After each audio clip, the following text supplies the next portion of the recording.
Welcome everyone to this debate organized jointly by Deusto and Aspen, Spain. It is a very big pleasure to have today with us John Podesta, one of the leaders of the Democratic Party in the US. Nobody like him can help us understand what's going to happen or what could happen in the next months or years in US politics, and that means also global politics. We're deeply grateful to John for making it and for sharing this space and this conversation with us. Thank you also our moderators and friends, Matt Brown, Senior Fellow of the Center for American Progress, and also affiliated with Deusto Global Affairs, and Rocío Martínez Samper, Aspen Fellow, Director of the Fundación Felipe González. And I would like just to tell you that we will continue to create these conversations about critical issues for our society from Aspen, Spain, and hopefully do more joint collaborations with our dear friends from Deusto Global Affairs. Thank you, Juan Moscoso. The floor is now yours. Thank you, Jose Maria. Good afternoon, everybody. Welcome, John Podesta. Thanks for being here with us this afternoon in Spain and all over the world. It's a big pleasure to be part of this initiative of Aspen Institute. I'm a proud fellow of Aspen and also from Deusto Asuntos Globales, from Deusto Business School, from Deusto University, my university. I'm very happy now to pass the words to Matt Brown, that with Rocío Martínez will coordinate this talk during this afternoon. Thanks everybody for being here today. Matt, the floor is yours. Thank you for joining us. It's my pleasure to briefly introduce our speaker today, John Podesta, who is an old friend and also former boss, and I suppose current boss in many ways. He is, as many of you know, the founder for the Center for American Progress, but prior to that has a very long and distinguished career in US politics, including serving as former President Clinton's chief of staff. He ran the transition process for President Obama when he took over from George W. Bush. He served as the chairman of Hillary Clinton's campaign in 2016, and of course is a very close advisor and confidant to many of those people who are now serving in the White House under President Biden. John is also a longtime friend of progressives in Spain. He, Juan, Rocío, and I have spent a great deal of time working together with friends in PSOE, but also the various foundations associated with that organization and their leaders. So it's a great pleasure for me, and I'm sure for John, to join everyone here this evening. John, we'll hand over to you now to say, provide us with your views on the priorities and what we can expect from the Biden administration, what's happened so far and what to expect in the first 100 days or so, and how that will go forward. And then we'll open up afterwards for a conversation that Rocío and I will moderate. But John, thank you so much for taking the time to join us. We know it's very busy, and the floor is yours. Welcome. Well, thank you, Matt. Thank you, Jose Maria. Thank you, Juan. And thanks to Aspen Institute, Spain. I look forward to a day when we can all be together and make a return visit to Spain. So, but in these days of COVID, it's good to be able to kind of see everyone, at least on Zoom. And let me begin by saying, of course, the American people are relieved that we have someone in the White House who respects the office, who respects the Constitution, who is moving forward with a very aggressive program to both tackle COVID and to kind of restore the economy and restore the United States' place in the world. We still have cleanup to do from the last 4 years under Donald Trump. Of course, his refusal to accept the results of the election, coupled with his incitement to violence and insurrection on January 6th at the Capitol continue to play out, where he will go on trial for impeachment in the United States Senate next week. He's been remarkably quiet, I suppose, because they pulled the plug on his Twitter account, and as well as on Facebook. So he is not dominating the news as he did for 4 years, but he's still a presence in the body politic, and the country still remains quite divided in terms of its political perspective. The good news is I think Biden's come into office with a strong resolve to try to bring the country together and do aggressive things to build a more just and equitable economy and get past the COVID crisis. Just this morning, a new Morning Consult poll came out that showed his job approval at 58%, which is pretty good. It's not as high as some presidents came into office with, but it's quite good. And I think it reflects the fact that he's brought a professionalism, a sense of calmness, a sense of desire to bring the country together with him to the Oval Office. I'll say a little bit more about the program, and then I won't talk too long. We just open it up for a dialogue. But just in terms of the approval, by contrast, Trump came in around 46% with a job approval, and he never got above 50. His job approval hovered usually in the low 40s. It would bounce around a little bit between the high 30s and the mid 40s, but there was a distinctive majority, I would say, who disagreed and disapproved of his conduct in the White House and his handling of the presidency, and that resulted in his defeat and the fact that Biden not only got about 8 million more votes than he did, but Biden and Harris got more votes than any president in history by a long ways, and of course won the Electoral College, including some surprising results in Georgia and Arizona, as well as the more traditional blue states, including the blue wall that when I worked for Hillary Clinton, we lost in the upper Midwest states. So things have returned a bit to normal, but as I said, the country remains divided. I think it's important to note that promises matter in a campaign, and that Biden ran on and with a kind of distinct argument that the country was facing 4 crises: the COVID crisis, of course, the resulting economic crisis, and the recession that resulted. But we also were experiencing a racial justice crisis that was manifested in the killings of George Floyd and Breonna Taylor by the police and the resulting demonstrations. But it was also manifest in disparate results by race by COVID itself. It exposed the health disparities that we have in this country. And he ran on interestingly, brought in and said he was going to tackle the climate crisis. And in order to rebuild the economy, you had to rebuild it in a green, sustainable way. And you had to do it in a way that recognized the environmental injustice, that linkage again with racial injustice and disparity that has characterized our country. And he said he was going to try to come out of the gates addressing all of that, and with a plan to rebuild the economy that would rely on more justice, more equity, a fairer deal for American workers. And I think he's ran a transition that was quite disciplined, quite thorough.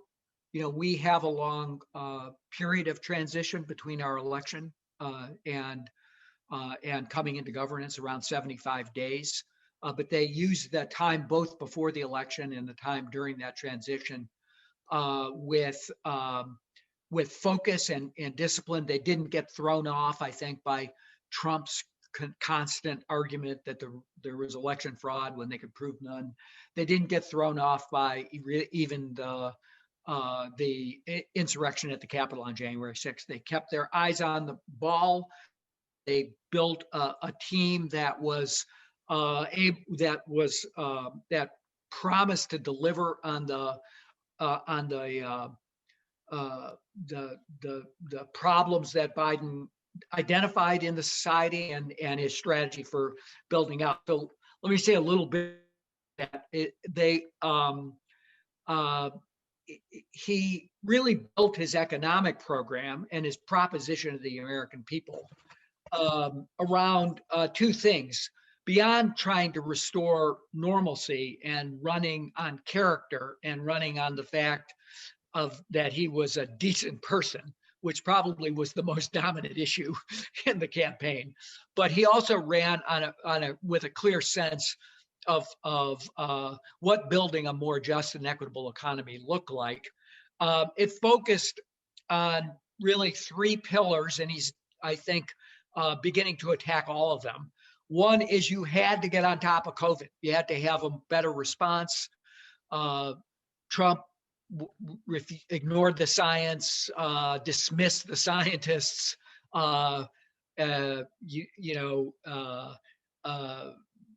ran on trying to wish away the pandemic with disastrous results.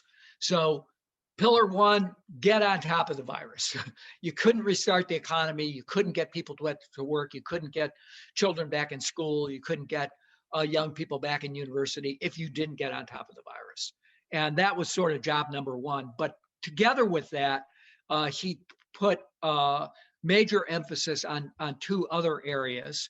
One is what we have come to call care work, which is really trying to provide both support in the society for child care, for elder care, for paid family and medical leave, which United States, one of the few countries that doesn't guarantee as a right, to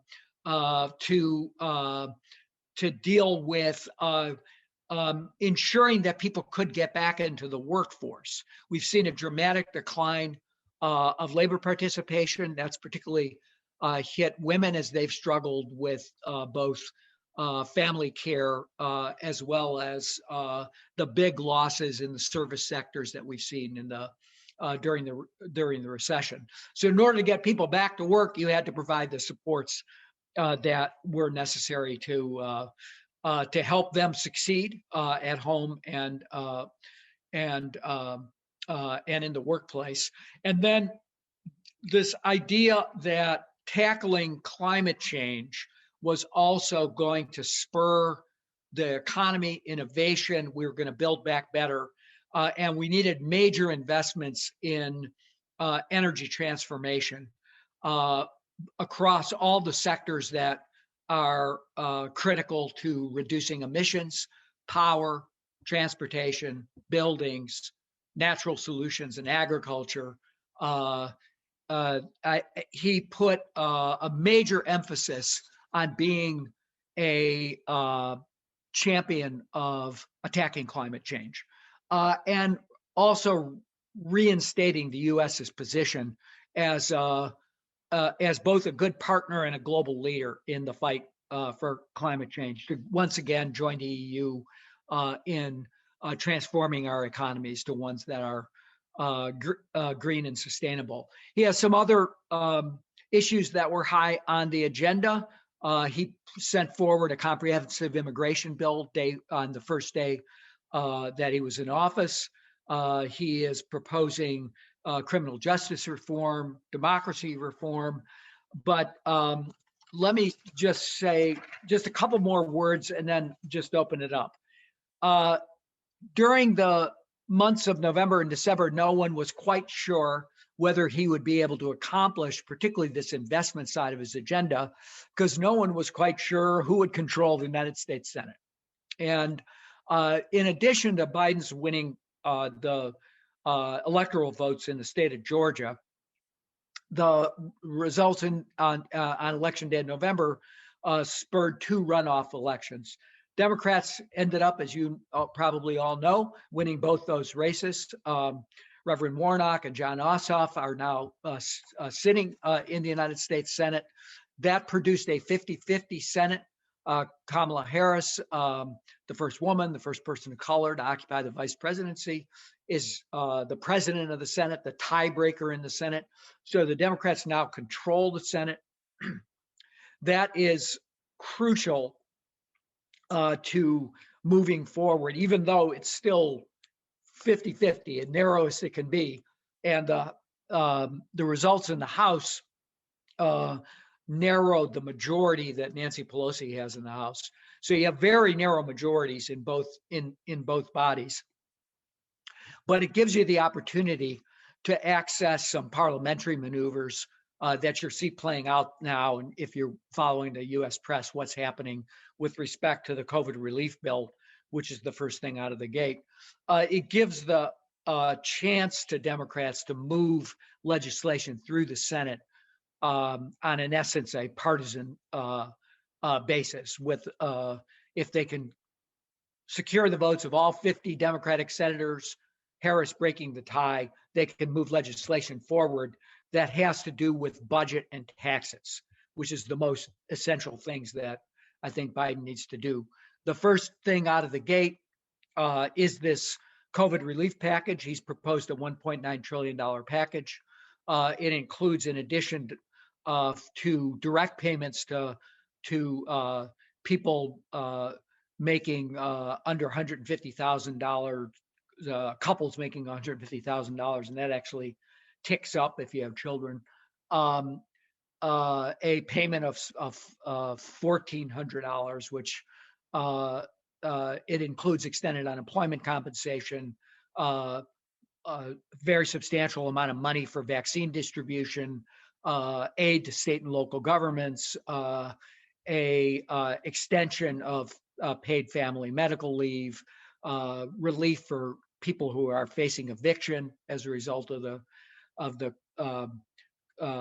COVID recession, and a bunch of other issues. It has not drawn Republican support, and the Republicans put forward a package of $600 billion. I think that's inadequate and will be rejected by the administration. So it's pretty likely that the bill that Biden has proposed will move forward rapidly. They'll probably vote on in the Senate as early as next week or the week thereafter, and they will.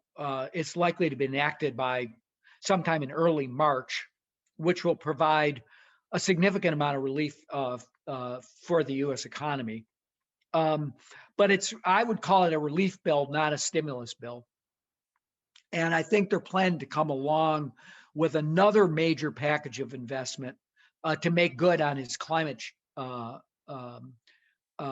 promises and arguments, with a big infrastructure package, including clean energy, clean transportation, et cetera.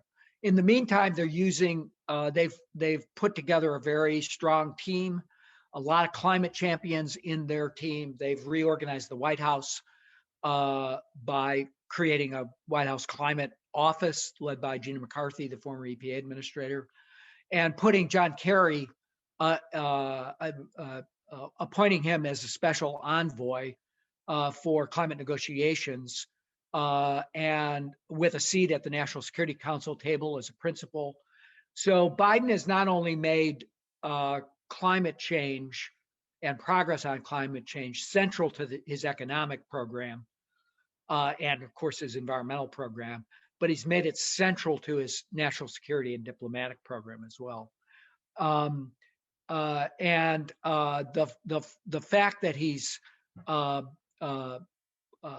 putting people of that stature in the White House to carry out and execute that strategy is, for those of us, I've spent my last several years largely working on climate change, both nationally and internationally. It's night and day between Trump and Biden, but it portends the ability to make tremendous progress, and particularly in cooperation with our European Union allies. So why don't I stop there and let's open it up for discussion and questions.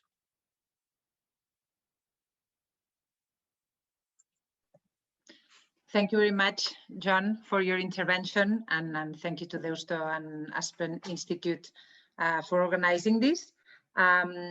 Let me please cash in my privileges as moderator and ask you myself some questions beforehand.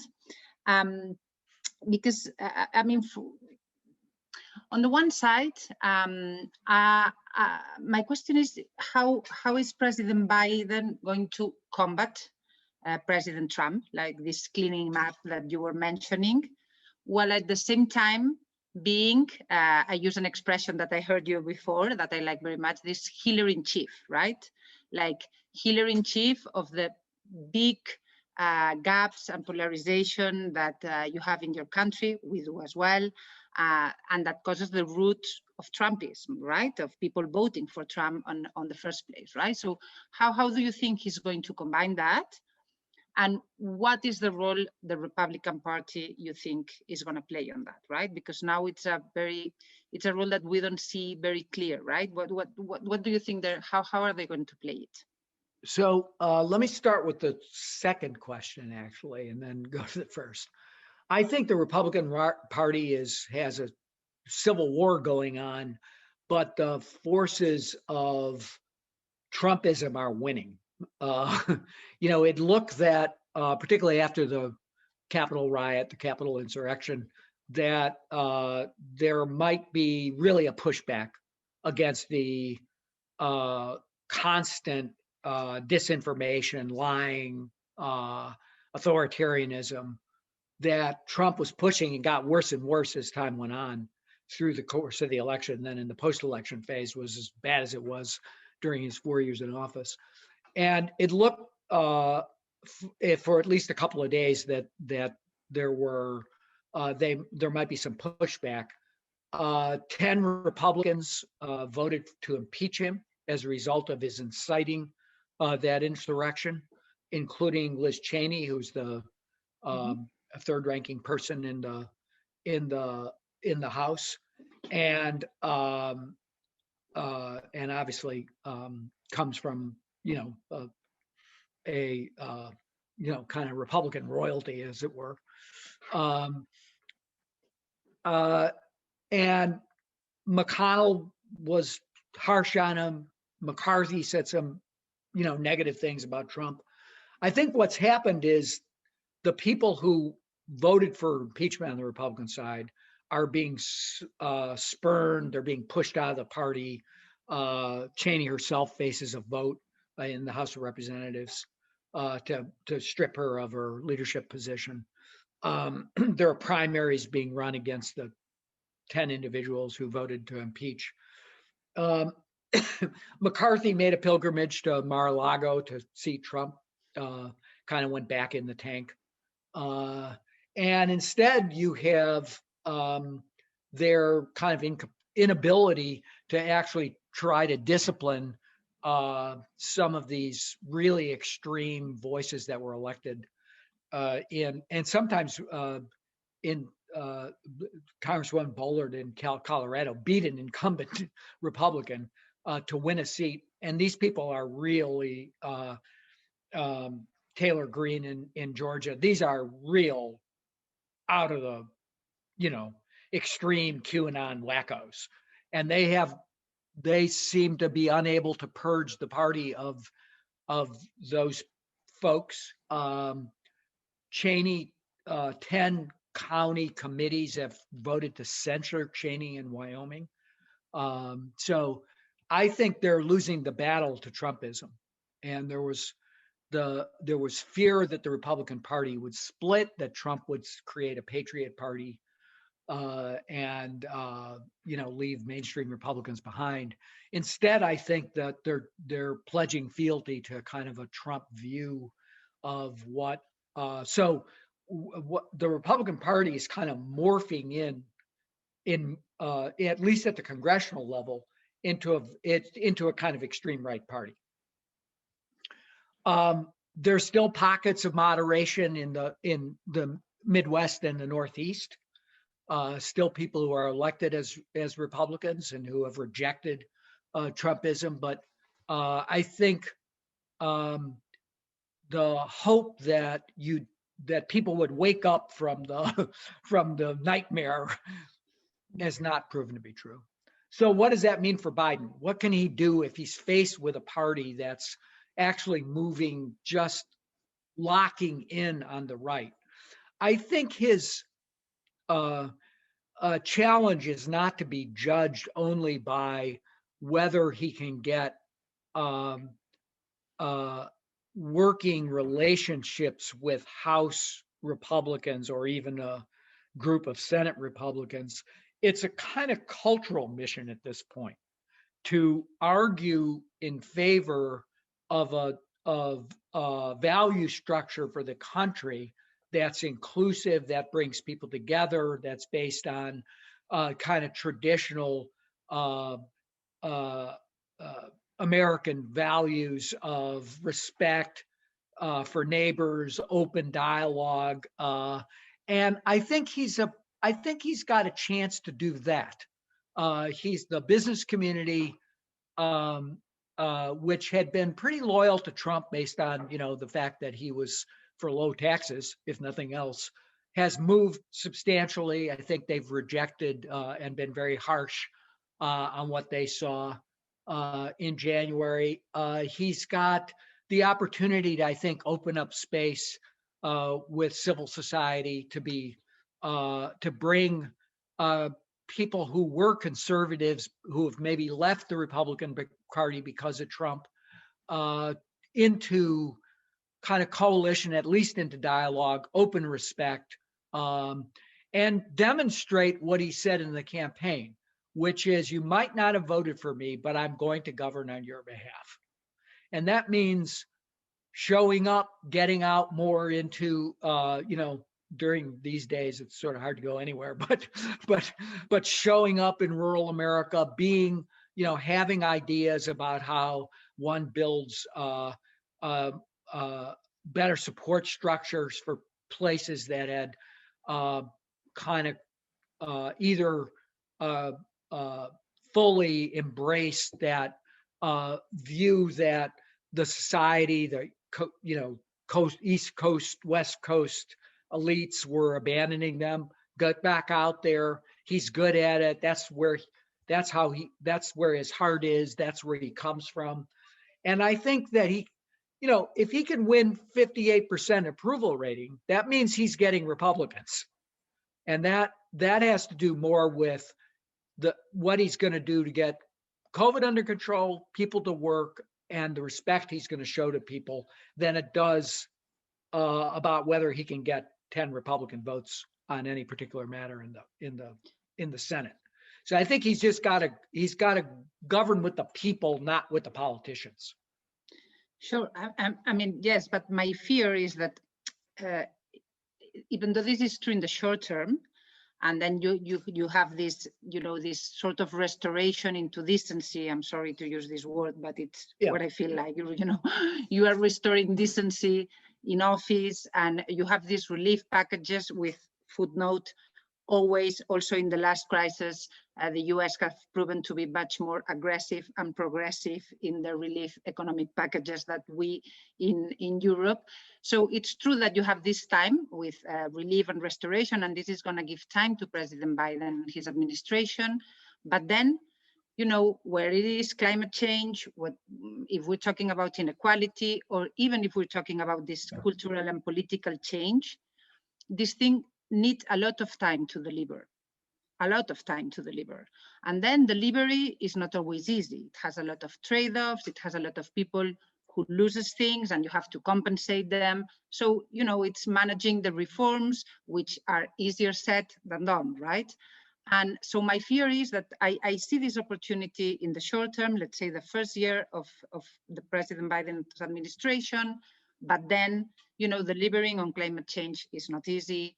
Delivering on inequality is not easy nor short term. Delivering on a cultural and political in such polarized country as the US is at the moment is not easy either, right? So my fear is not at the beginning, but how to continue. Given those narrow majorities in the House and Senate, we're going to have, Judgment Day is November of 2022. It's coming up pretty fast. And I think that's why he put such an emphasis on experience in the people. Some people have said, geez, all you're doing is bringing back everybody who worked for Obama. And there's some reality to that, actually. But I think that what Biden really, and his transition, and Ron Klain, his chief of staff, the people who are running his government, put an emphasis on is we have to have people who are experienced, who know how to get the job done, who can get going quickly, who can get into those agencies which were decimated under Trump and kind of restore morale, start firing, start doing things. And I think he's got to show results. He has the advantage of, if he can get the vaccine distribution going right, I think people will give him a lot of credit for that. But he's got to show results to be able to hold even those narrow majorities in the House and Senate if he's going to have any chance of doing anything in the next 2 years. That was the bitter lesson in 2010 when Obama lost the House of Representatives. And I lived through the 1994 election when Clinton lost both the House and the Senate.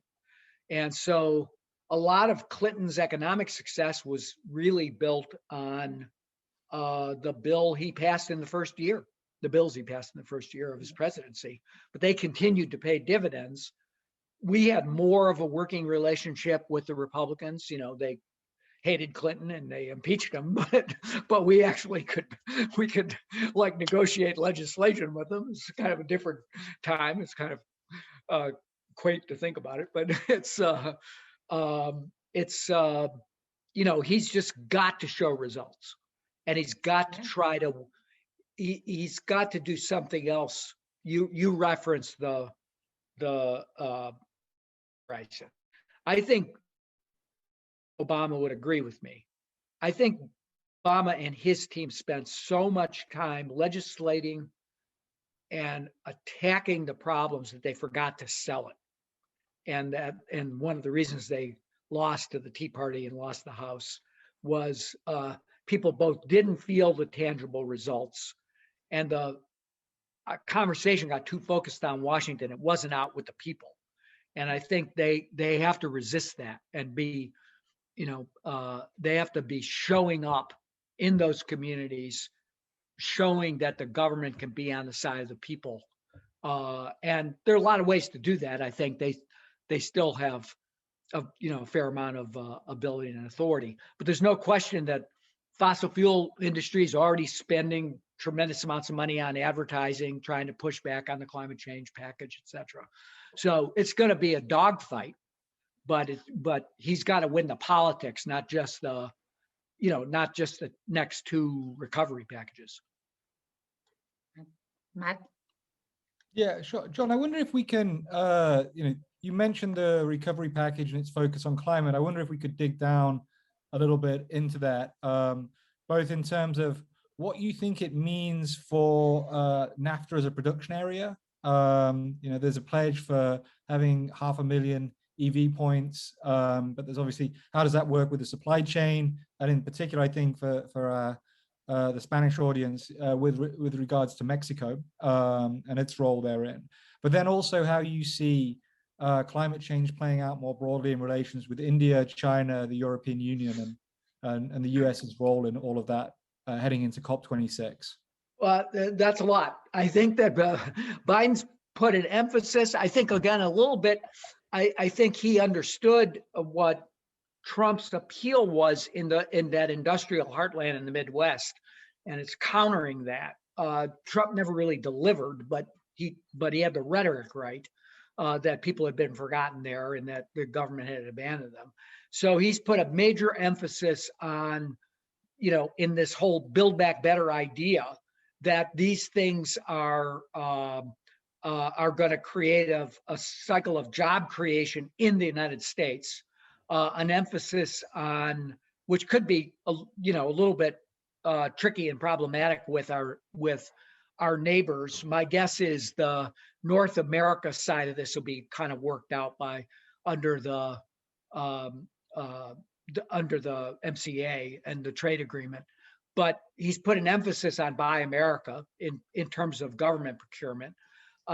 He just ordered that the government fleet of vehicles, or about the U.S. government owns about 650,000 vehicles, be converted to not instantly, but as a replace, be converted to electric vehicles. But he's also noted that they need to be made in the U.S. with in plants that have labor agreements. So he's trying to use the leverage he has as a purchaser to make that transition happen. That could potentially run into some friction with given the complex supply chains, particularly in the auto industry and in the North America content. And I think they'll have to ameliorate a little bit and work that out. He's gonna, his first meeting is likely to be with Prime Minister Trudeau. His first phone call as president was with Trudeau, and to a foreign leader.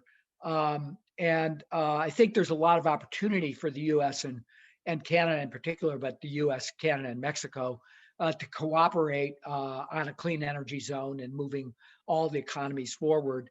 And there's a lot of opportunity there. I think with respect to clean power in particular, I think there are going to be European vendors who are interested in that.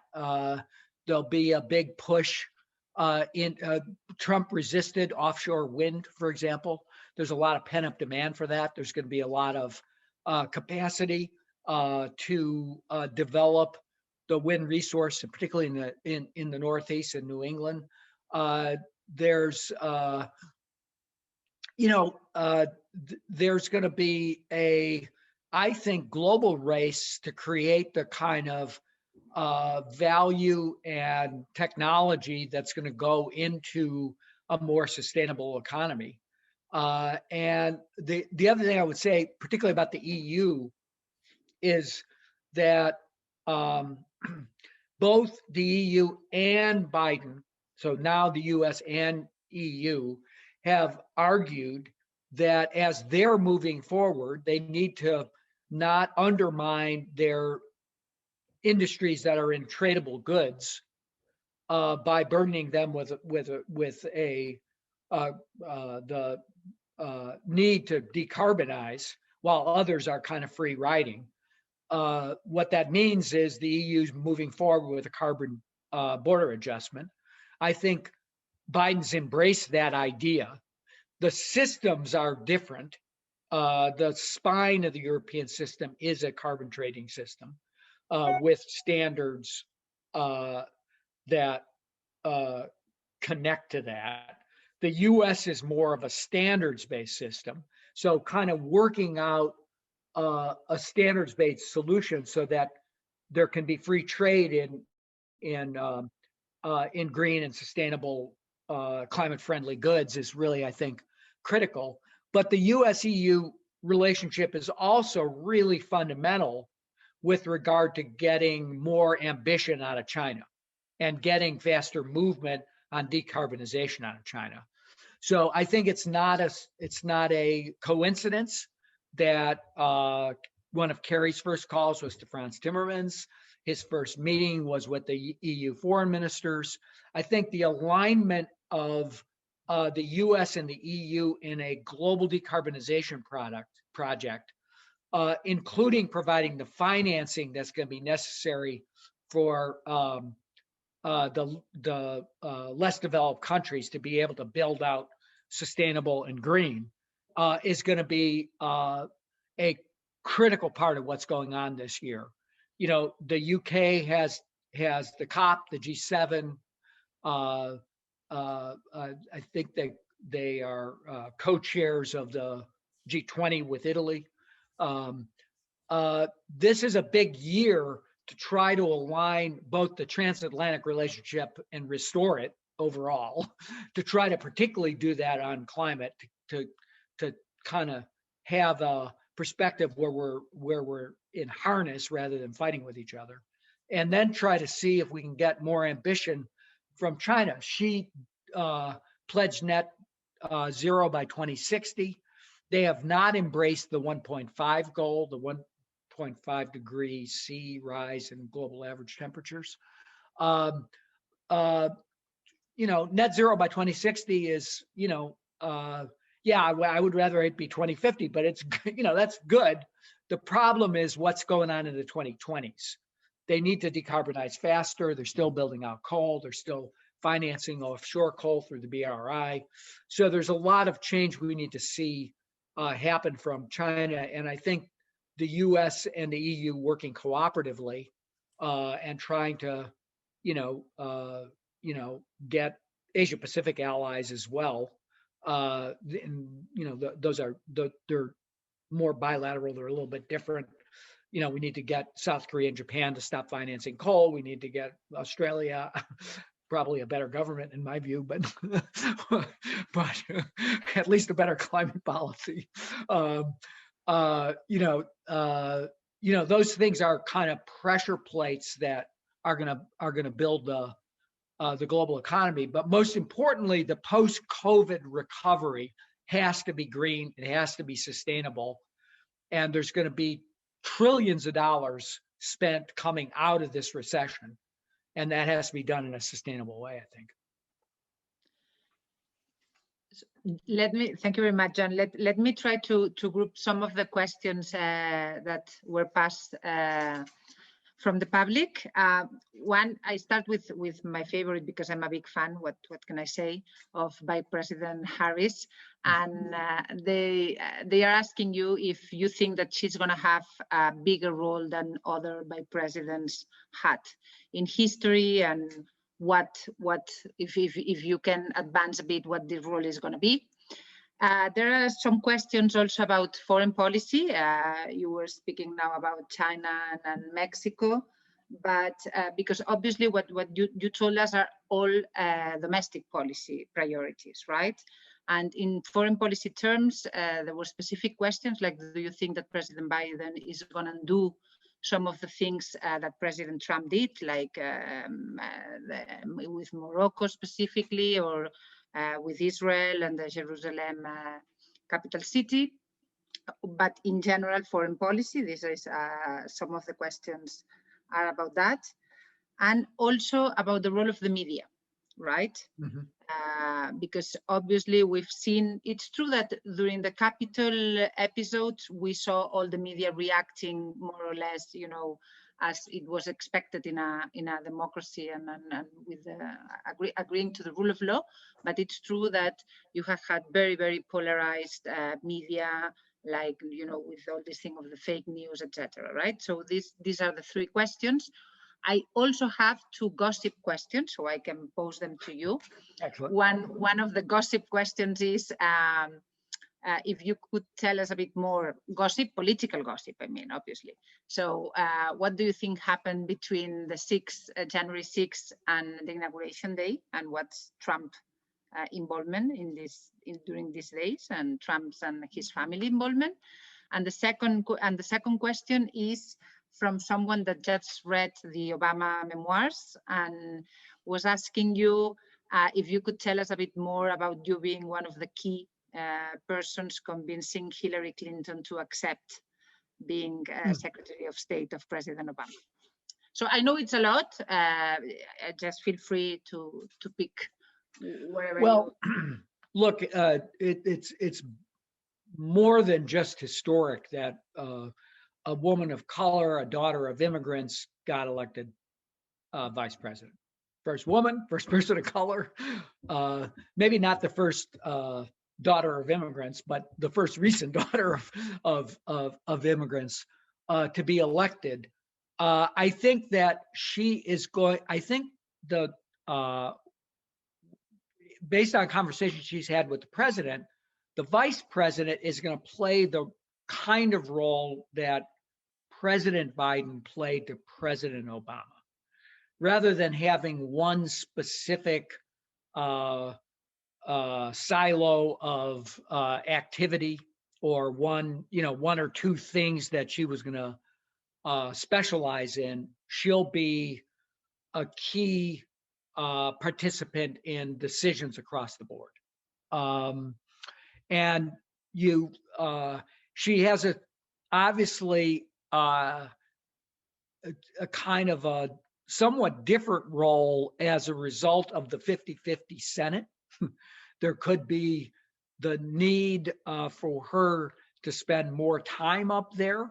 That happened once before in recent history in 2000, after the results of Bush v. Gore and Bush becomes president. The Senate was locked 50-50. And so Cheney played that role. Vice President Cheney played that role for 6 months, but then one of the Republican senators switched and the Democrats had the majority in 2000. But now she's got to, I guess, kind of stay close to home because she has to, beyond COVID, she has to, she's a tie-breaking vote on anything that's close. And that will give her, I think, an important role in both working to ensure unanimity amongst the Democratic caucus in the Senate, obviously working with Speaker Pelosi in the House, but working alongside Chuck Schumer to make sure that's going correctly, but also to be able to be that person who can break the tie if need be.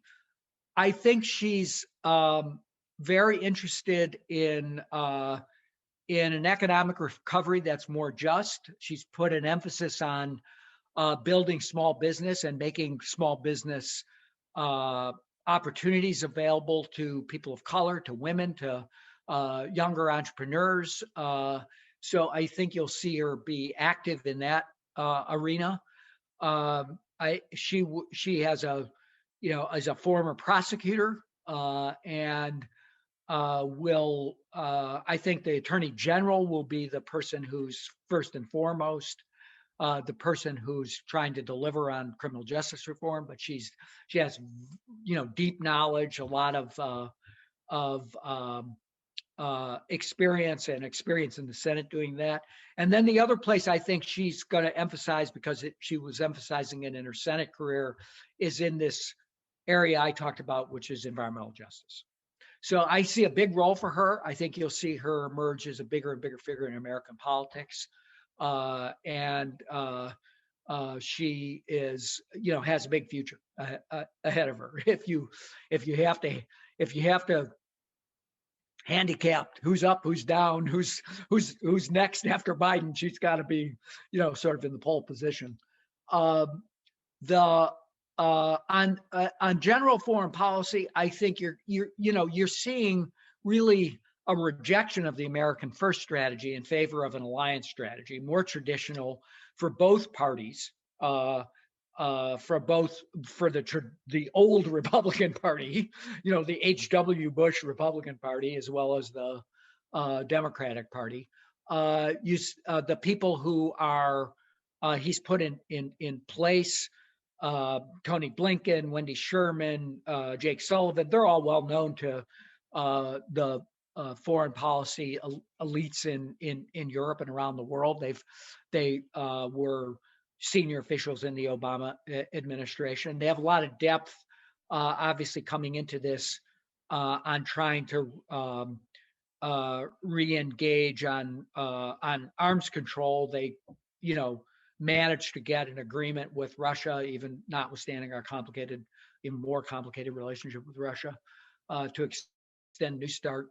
They're going to, I think the dance on the U.S. Iran is ongoing, but it's clear that wants to re-enter the agreement as long as Iran pulls back and meets the conditions that it had under the JPOA.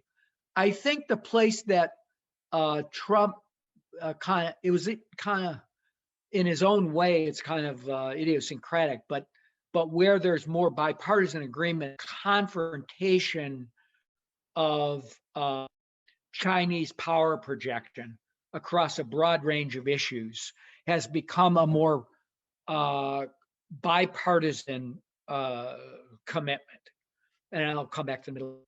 But I think that you're going to see Biden try to construct a more coherent strategy. You know, Trump was all about the only measured thing on the bilateral trade negotiate basis, and was calling President Xi his best friend. 2 weeks before he was calling him his worst enemy as a result of COVID. So it was schizophrenic, if you will. I think Biden will have a more clear strategy to confront on human rights, on democratic rights, on power projection in the South China Sea, the intimidation of Taiwan, and then take on the trade and technology issues. I do think they'll want to try to preserve a lane of dialogue and hopefully cooperation on some of the global issues, on healthcare, on particularly on climate change, where the U.S. and China had a positive relationship. The Obama-Xi relationship was critical, I think, to getting the Paris Agreement done. It kind of sparked imagination for ambition that led to Paris. And I think they'll want to try to preserve that. I'm sure Kerry will want to do that, but it's going to be more difficult because it's in a context of a deteriorated bipartisan relationship. Nevertheless, I think you'll see they've put Kurt Campbell into the NSC. He's again known to a lot of people who have done foreign policy with the United States. He was the Assistant Secretary for Asia under Secretary Clinton and was sort of the architect of the Obama pivot to Asia strategy.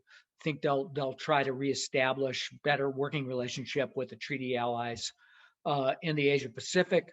Try to get along with Modi in India as part of an overall strategy in the region. It's not just return to Obama because the world's changed, but you've got a bunch of values-based realists who I think are professional, and they'll try to work problems as they can. With respect to the Middle East, obviously Netanyahu doesn't have the blank check he had under Trump, and you saw that Biden just snapped back the steel tariffs that Trump took off on the UAE. So MBZ doesn't have blank check either, I guess, anymore. But I think that the general thrust of trying to make progress with the UAE-Israel treaty and then the follow-ons is something that we should welcome and try to build on. But I think that it's going to be Trump's unique personal family diplomacy. Maybe it matched up pretty well with the royal families in the Middle East, but I think we're returning to a norm of professionalism rather than just family connection. And so, I think it probably is going to be more acceptable to European thinkers in that regard. On Trump and what he did post January 6th, he's really cutting him off of Twitter and cutting him off of Facebook has meant you don't see him that much, which is a good thing. He'll find ways to get back out there.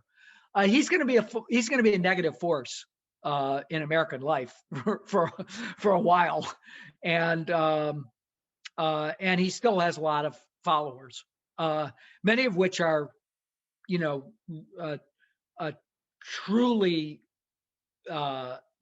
just they're cult-like followers of Trump, and that's not 45% of the country, but it might be 20% of the country, and half of the Republicans. So he's going to be a negative factor, and I think Biden's going to have to deal with that, and he's going to have to deal with the disinformation in its wake. One of the other questions was about the media, and there needs to be much more pushback on the democratic degradation that's occurred by the way, I think, in particular, Facebook, but the big media platforms have handled their responsibilities to the country. And then lastly, I mean, I thought Hillary Clinton would be a pretty good Secretary of State, and I was running the transition, or I was co-chair and basically running the transition for Obama. He wanted her as Secretary of State.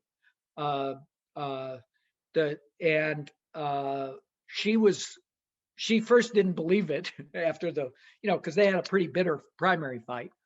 And then when she finally, they met shortly after the election, and she finally believed that the offer was serious. She took some convincing, and I thought she'd be a great representative of our country across the globe. And I believe that proved to be true, and she did a great job as Secretary of State. I continue to think she would have been a great president, but didn't happen. Me too. We imported your primary system in our parties, but we did not import this thing of making the opponent something in your administration. That is not happening, right? Jose Maria or Juan, in the Spanish parties, we have primaries, but normally the division that is created stands there, right? It's very difficult, but okay, it's new. We'll learn through time. Sorry, Matt. It was. Let's keep this conversation about the U.S. politics and transatlantic relations for a moment, rather than getting into the divisions inside your political system. John, you mentioned a little bit at the end there about what you thought the responsibility of social media platforms were with regards to degradation of democratic debate and behavior in the United States, and indeed it's a global problem. Rocio, Juan, and I were on a call earlier this morning with you, looking at the transatlantic strategy around that. So I wonder, if you'd like to share your views on where you think an opportunity may lie to work on this on either side of the Atlantic, not least because traditionally the sort of economic diplomacy of the US has been to defend large media corporations and tech firms in Europe, seeing it as a kind of neo-mercantilism. We must protect these big companies. Do you think that will persist? And if so, what might it be replaced with, and where's the opportunity here? Well, I think that the companies themselves will certainly run to policymakers both on the Hill and in the Biden-Harris administration, and argue that Europe is being mean to us because we're successful American companies and their companies aren't as successful as we are. They ran that play for 30 years, 25 years, pretty successfully. But I think it's kind of lost its energy. It's lost its energy in part because of the market abuses that have been exposed in places like Facebook, Amazon, others.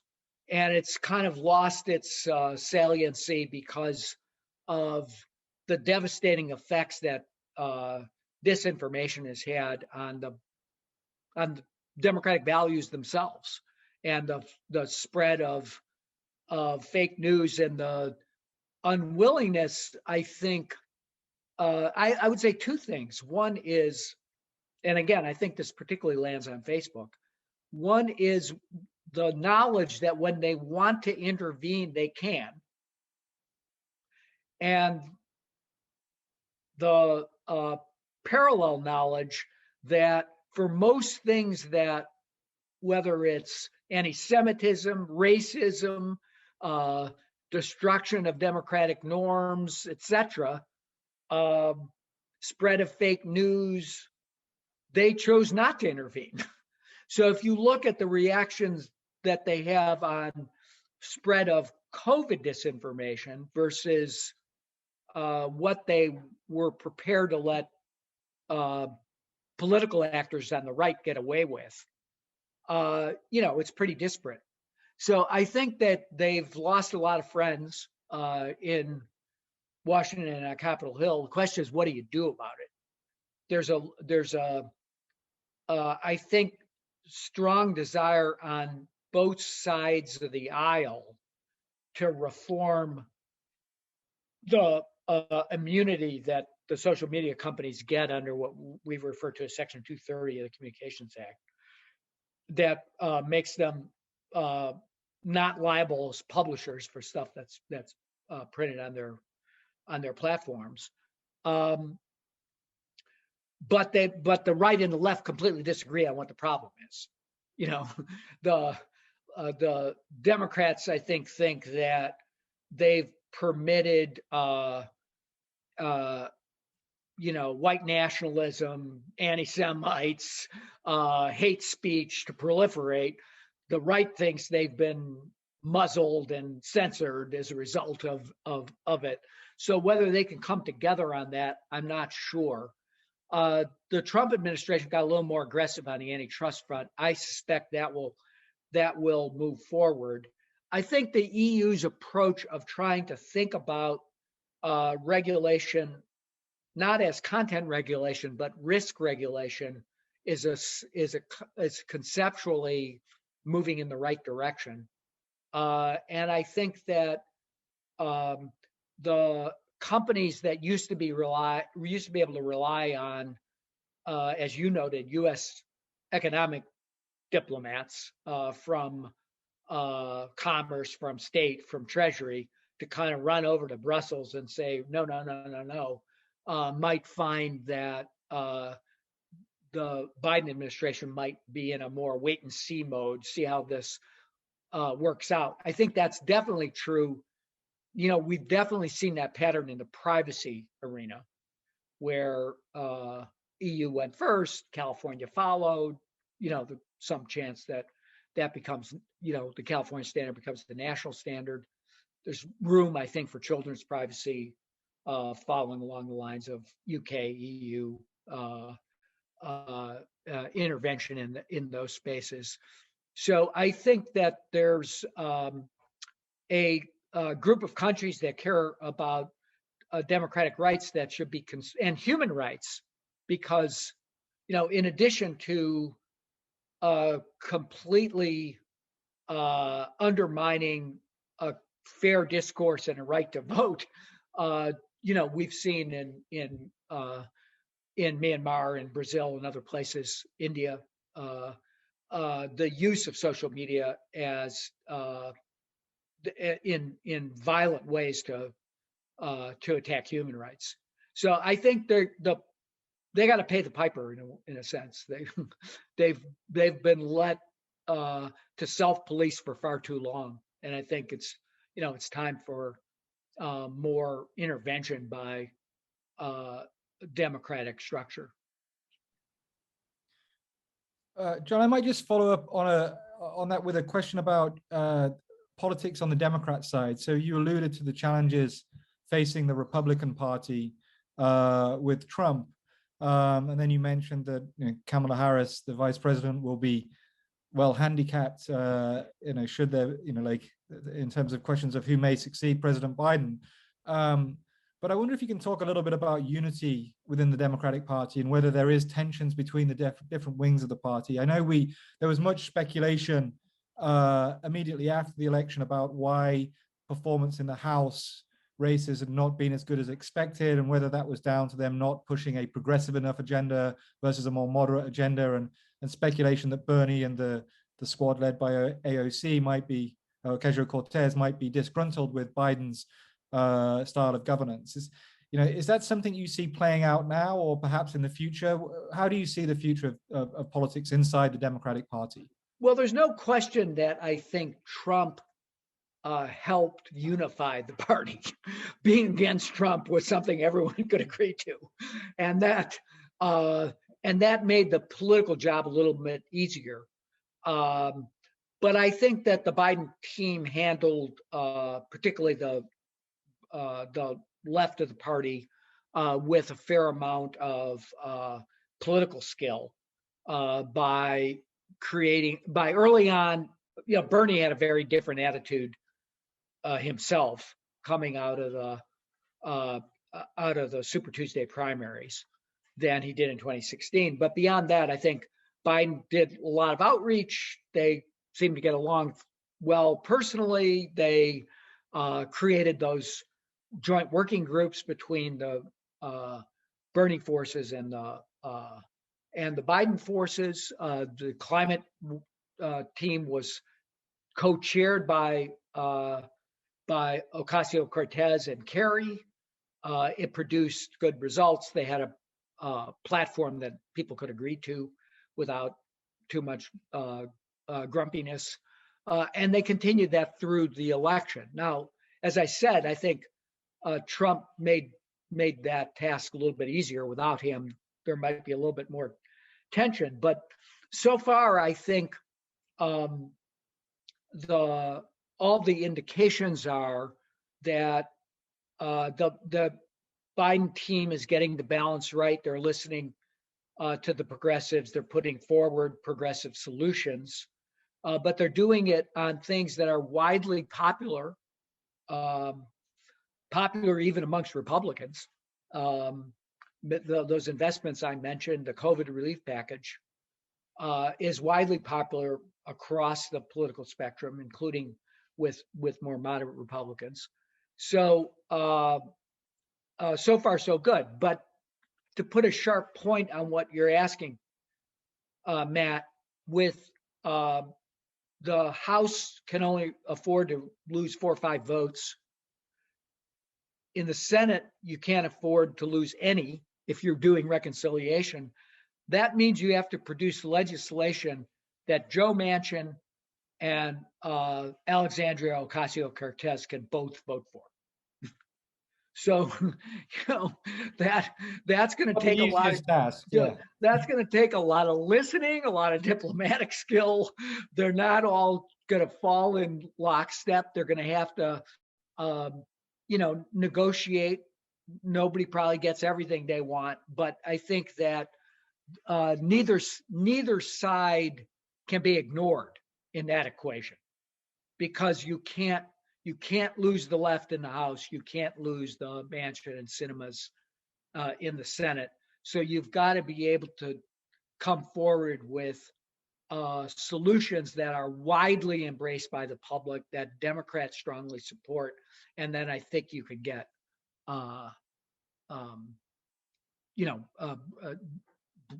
broad-based Democratic support. But I think that's also a winning political strategy. So.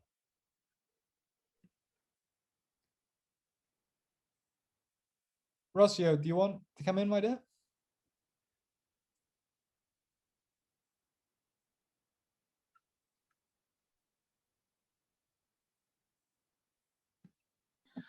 Sorry, Matt. I was saying that I think we've covered more or less all the questions, but I honestly want to thank you, John, because we had a hope, we had a wish, and to see. I have to admit that I almost cried the day of the inauguration when I saw the oath of office taken by President Biden and Vice President Harris. So we had a wish, we had a hope, but now we see, or we understand much more than there is a plan, which this is what really matters. And thank you very much for this, because we are all here in Europe expecting a lot of this administration, because we remember a lot the 4 years with President Trump that were not easy at all, and I'm being very polite. So thank you very much to you and to the organizations. I don't know if you want to, Juan, do you want to take the floor, or you, Matt? Sorry. Thanks, John, for being here today with us. It's been a pleasure, and thanks from Aspen Institute, Spain, and also from Deusto University. It's a very big honor for us to have you with us today. Thanks, John, as always. It was a pleasure, and I hope to see you in Madrid. Please Yes, come so as soon as you can. Thank you, everyone. And we look forward to more debates.